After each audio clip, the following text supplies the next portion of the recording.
மீண்டும் உங்களை நாம் சந்திப்பதிலே மிக்க மகிழ்ச்சி அடைகின்றோம். நான் இலங்கையில் இருந்து பதுளை போதனா வைத்தியசாலையில் இருந்து வைத்தியர் கிருஷான் வேதநாயகம். இன்று HIV ஏற்படுத்துகின்ற இந்த வைரஸினுடைய உருவ அமைப்பையும் அதனுடைய தொழிற்பாட்டையும் பார்க்கலாம் என்று இருக்கின்றோம். உங்களுக்கு தெரியும், எங்களுடைய உடலிலே உலகத்திலே பலதரப்பட்ட நோய்களை ஏற்படுத்துகின்ற கிருமிகள் இருக்கின்றது. அது பாக்டீரியா என்ற ஒரு வகை இருக்கின்றது, வைரஸ் என்ற ஒரு வகை இருக்கின்றது, புரோட்டோசோவா என்ற ஒரு வகை இருக்கின்றது. இவ்வாறு பலதரப்பட்ட கிருமிகள் இருக்கின்றது. இதிலே இந்த HIV எனப்படுகின்ற இந்த நோயை ஏற்படுத்துகின்ற கிருமியானது வைரஸ் குடும்பத்தைச் சேர்ந்த ஒரு வகை கிருமியாக இருக்கின்றது. இந்த வைரஸிலும் 2 வகையான வைரஸ்கள் இருக்கின்றது.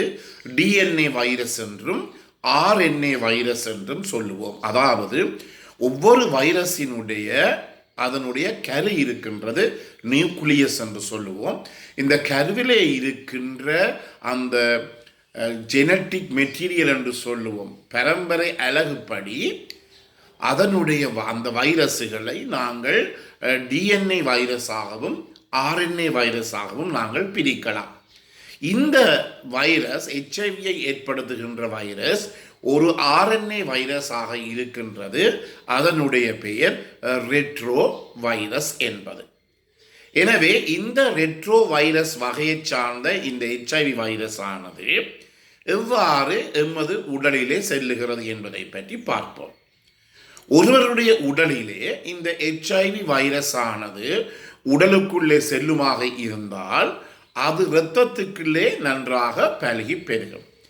இந்த வைரஸ் ஒரு உடலிலே செயற்படுவதற்கு முக்கியமாக அந்த வைரஸுக்கு கரு அல்லது நியூக்ளியஸ் தேவை. எனவே இந்த வைரஸ் ஆனது ஒருவருடைய உடலுக்குள்ளே சென்று உடலுக்குள் இருக்கின்ற கலங்களுக்குள் சென்று கலங்களுக்குள் இருக்கின்ற கருவிலை சென்று கருவிலை உட்புகுந்து தன்னை அந்த இடத்திலே பழகி பெருகுகிறது, கன அளவு பெருகுகின்றது, பெருக்கம் அடைகின்றது.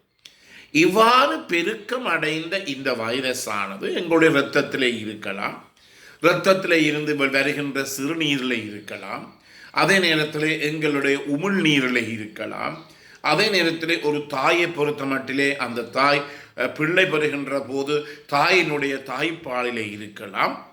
இவ்வாறு அனைத்து பகுதிகளிலும் இந்த வைரஸ் நிரம்பி இருக்கின்றது.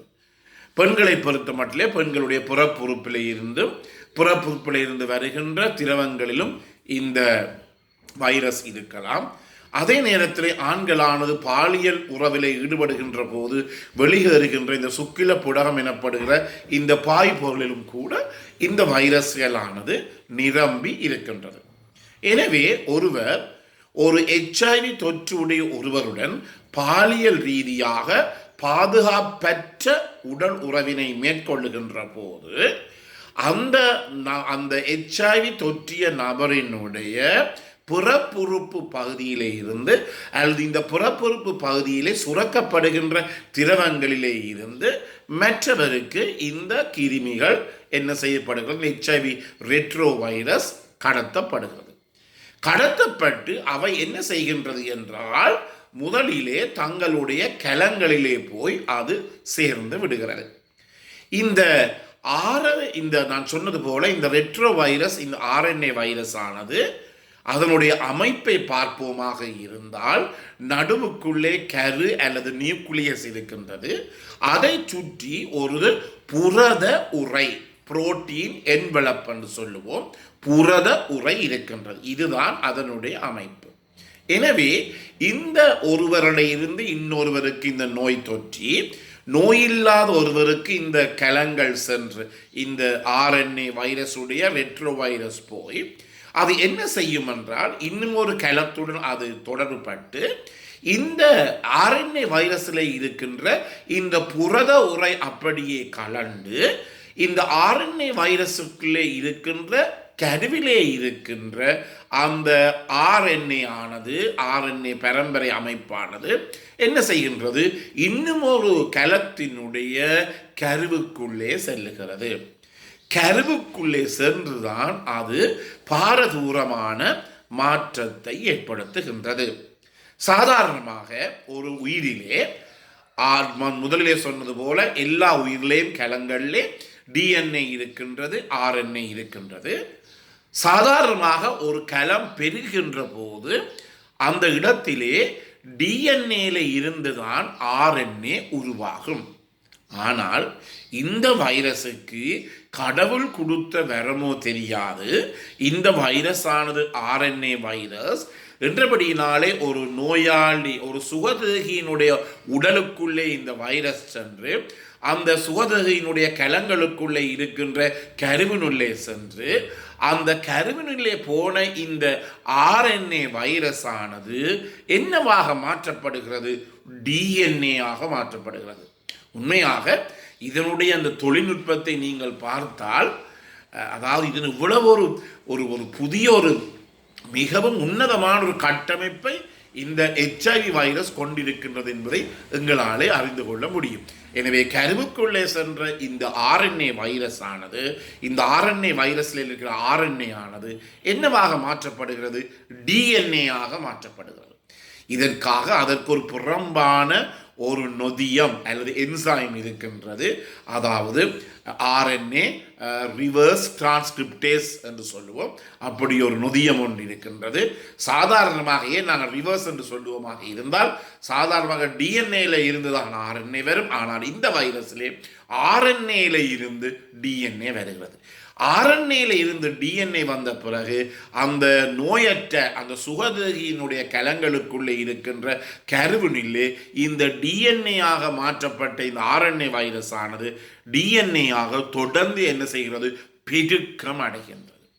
பெருக்கம் அடைந்த இந்த வைரஸ் ஆனது பிறகு வெளியிலே வருகிறது. வெளியில் எங்கே?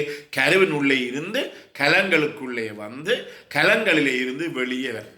வெளியிலே வருகின்ற போது அது டிஎன்ஏ வைரஸ் இல்லாமல் மீண்டும் டிஎன்ஏ ஆனது ஆர்என்ஏ ஆக மாற்றப்பட்டு ஆர்என்ஏ வைரஸாகத்தான் அது வெளியேறுகிறது.